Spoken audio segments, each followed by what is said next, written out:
Hi, I'm Nikki, the Obsessive Bookseller. Welcome to my channel, and welcome to my A to Z challenge. I'm focusing on a single shelf for an entire year, working my way through alphabetically, reading just one chapter a day. I'm really pleased with my progress so far, and I'm also really impressed that I've continued this challenge considering how impatient I can get about wanting to get to the next thing. One chapter a day.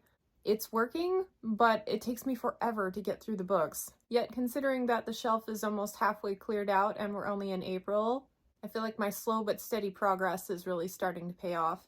And speaking of, this week I focused on Silver Mirrors by Anna Guire. I managed to read all 7 days and then a couple of extra to make up for the days I missed the previous week. And I'm sitting pretty at right about the 30% mark. I'm really enjoying this one. There is a nautical aspect to it. How it became nautical is kind of funny. They spent an entire chapter trying to get aboard a ship to take them somewhere. And they're like, geez, where are we gonna find someone to take us? And the solution to that problem is so laughable to me. All I'm saying is if you already have a book out in the series and you've established the character, you can't just flip it on its head and be like, oh yeah, suddenly this person has a big old fleet of ships and can accommodate our needs. Granted, I don't always pay the closest attention to things in books, but I think I would have remembered that aspect about the character. I suppose there was some groundwork laid, vaguely, but it's like an entirely new character, but whatever. Anytime things take place on a ship, I'm game. But right now we're just swashbuckling, fighting pirates, that kind of thing.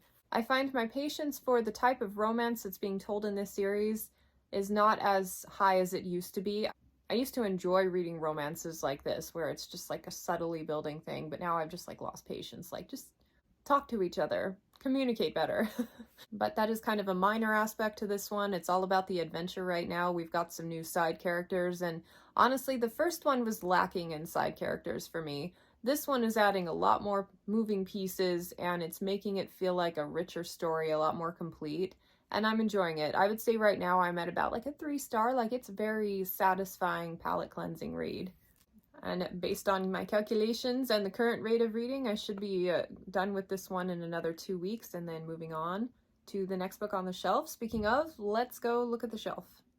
This is the shelf we're working with. As you can see, I've just about got half of it emptied. Based on all of your helpful comments about this series here, The Prydain Chronicles by Lloyd Alexander, this is a 5-in-1 science fiction book club compilation, and I believe it's the story that The Black Cauldron was based off of. This is definitely a middle grade series, and in my mind, not really part of what I'm trying to do here with my adult science fiction fantasy collection. So, jumping the gun a little bit, making a decision, I'm going to pull this one and stick it with my young adult and middle grade stuff to be worked on with one of those projects.